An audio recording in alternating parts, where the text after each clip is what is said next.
खालिद सैफी का पूरा एक स्टोरी जितनी भी है वो सब आप सभी को पता है। किस तरीके से उनकी अरेस्टिंग हुई थी, किस तरीके से उनको झूठे केसों में डाल के पिछले 3 साल होने ही वाली है, उनको जेल में रखा हुआ है। इन सब के दौरान हमें अलग अलग तरीके की परेशानियां झेलनी पड़ी हैं। इस चीज़ को कोई भी नहीं समझ पाएगा, क्योंकि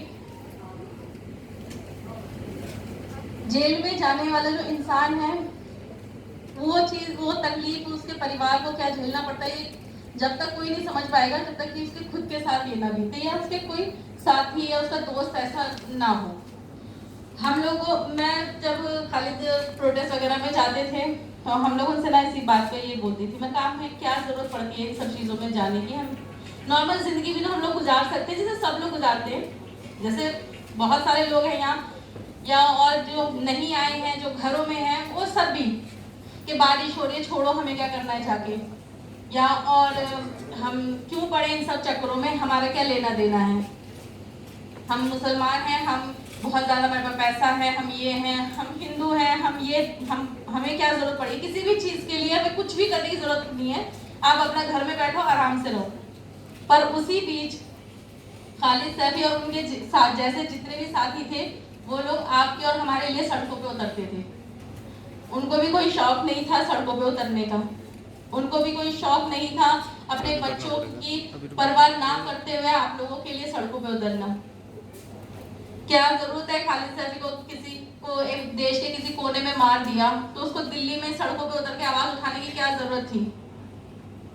आज खालिद और खालिद जैसे तमाम लोग जो सिर्फ और सिर्फ अमन पसंद हैं, उनको आतंकवादी, देशद्रोही और ना जाने ऐसे कितने ही नामों से बुला के उनके ऊपर इस तरीके के टेरर एक्ट लगा के उनको जेलों में डाला गया है, बिना ये सोचे कि इतने वक्त में उसके घर का क्या होगा, उसके बच्चों का क्या होगा।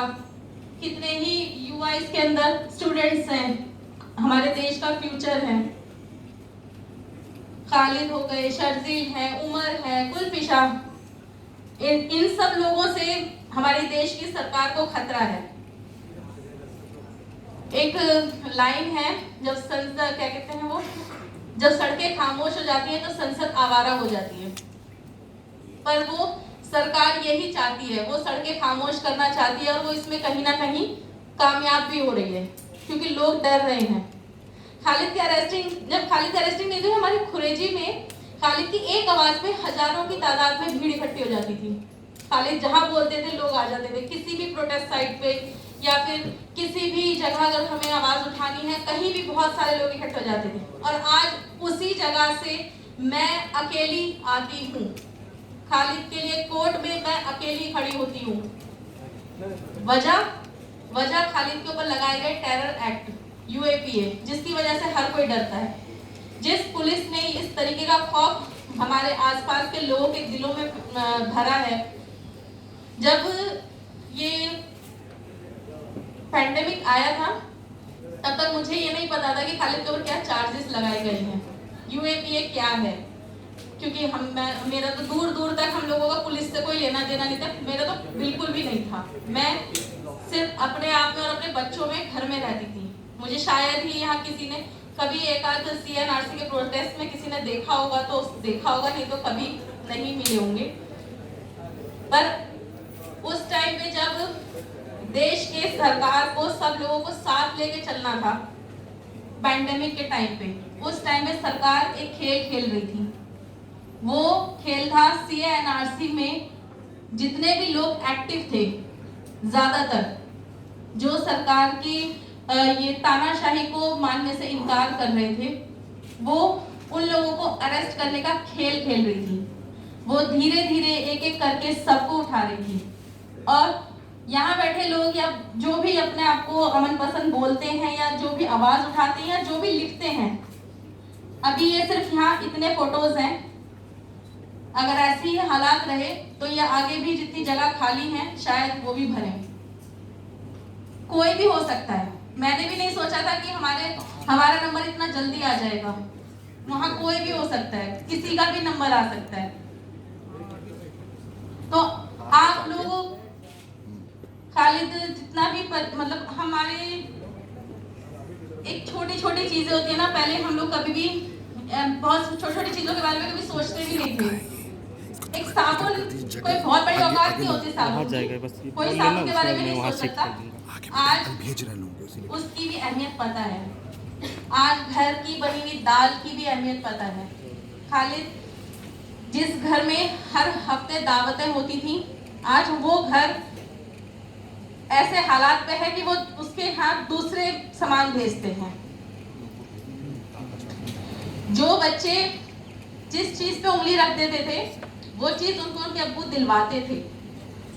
खालिद से जो लोग वाकिफ हैं, वो उनका लाइफस्टाइल जानते हैं, वो अपने बच्चों को किस तरीके से रखते थे। हर माँ बाप की ख्वाहिश होती है कि वो अपने बच्चों को एक बेहतर फ्यूचर दे, पर वो अभी ऐसा लगता है कि जैसे वो पॉसिबल ही नहीं हो पा रहा है, क्योंकि 3 साल एक बहुत लंबा अरसा होता है किसी भी इंसान के लिए। जिस तरीके से आप एक यूएपीए सिर्फ कहने के लिए लोग कह देते हैं कि यूएपीए है या चल रहा है, पर वो एक बहुत छोटा वर्ड नहीं है, उससे पूरी की पूरी जिंदगियां बर्बाद कर देती है। हमारी जिंदगी बर्बाद हुई है उससे। आपको समाज में एक तरफ कर दिया जाता है उस चीज से, वो एक्ट लगा के। बहुत सोच समझ के ये सरकार ने ये एक्ट लगाया है। वो चाहती है कि आप आवाज ना उठाएं, वो चाहती है आप सड़कों पे ना उतरें, वो चाहती है कि आप उसके सामने खड़े होकर सवाल ना कर सकें। वो आपको यूएपीए में अटका कर रखना चाहती है, आपसे बोलना चाहती है वो कि आप सारे मुद्दे भूल जाइए, आप सिर्फ हमारा नाम लीजिए, हम जो बोल रहे हैं वो सही है, बस आप बाकी सब चीजें भूल जाएं। मैं किस तरीके से आपको बताऊं कि अभी मेरे बच्चे बोल रहे थे आते वक्त कि अम्मी आप अब्बू के लिए जा रही हो, तो अब्बू मतलब अब्बू मैं किसी भी इस पे मीटिंग में आऊँ या फिर मैं कहीं कोर्ट भी जाती हूँ, तो उनको ये उम्मीद होती है कि शायद इसकी वजह से अब्बू जल्दी से बाहर आ जाएगी। पिछले साल मेरी बेटी ने फर्स्ट रोजा रखा था, 7 साल की उम्र थी उसकी। तो पता है वो रोजा क्यों रखा था? छोटी सी बच्ची ने रोजा रखा था इतनी गर्मी का। वो इसलिए रखा था कि उसे अल्लाह खुश हो जाएंगे और उसके अब्बू को बहुत जल्दी उसके पास भेज देंगे। वो आज भी उसी इंतजार में है। मेरे बच्चे ठीक से रो नहीं पाए हैं क्योंकि उनको समझ में ही नहीं आता कि अभी क्या हो रहा है हमारे साथ। उनको अच्छा लगता है कि कभी कोई आता है, कभी कोई आता है, कभी उनके लिए कोई चॉकलेट लेके आ रहा है, कभी कोई बिस्किट्स लेके आ रहा है, कभी कोई फ्रूट्स लेके आ रहा है। उनको ये चीज़ अच्छी तो लगती है, पर जब वो चले जाते हैं ना तो वो मायूस हो जाते हैं क्योंकि वो अपने आप को अकेला महसूस करते हैं। खास तौर से मरियम मेरी बेटी, वो जब भी कोई आएगा ना घर में तो वो उनके अंदर नकुल भाई जैसे और भी शाहिद भाई, बहुत सारे लोग हैं ऐसे जो कोई भी आते हैं तो उनके साथ में वो खेलती है। वो ऐसा करती है जैसे वो अपने अब्बू के साथ खेलने की कोशिश कर रही है, क्योंकि वो कोर्ट में उसके अब्बू उसको दोनों हाथों से हक भी नहीं कर सकते। एक हाथ पुलिस ने पकड़ रखा होता है ना। वो बोलते हैं कि हमें खालिद की सिक्योरिटी की वजह से हम उसको छोड़ नहीं सकते, हाथ नहीं छोड़ सकते, 1 सेकंड के लिए वो हाथ नहीं छोड़ सकते और बहुत बुरी तरीके से हाथ पकड़ के रखते हैं। कई बार कोर्ट में बच्चों को धक्का दे देते हैं। तो वो दूसरों में अपने अब्बू का प्यार तलाश करने की कोशिश करती है, पर जब वो चले जाते हैं तो वो वहीं पर ही मायूस हो जाती है, उदास हो जाती है। उसको नहीं समझ में आता कि अब मुझे रिएक्ट कैसे करना है। वो बहुत सारी चीजों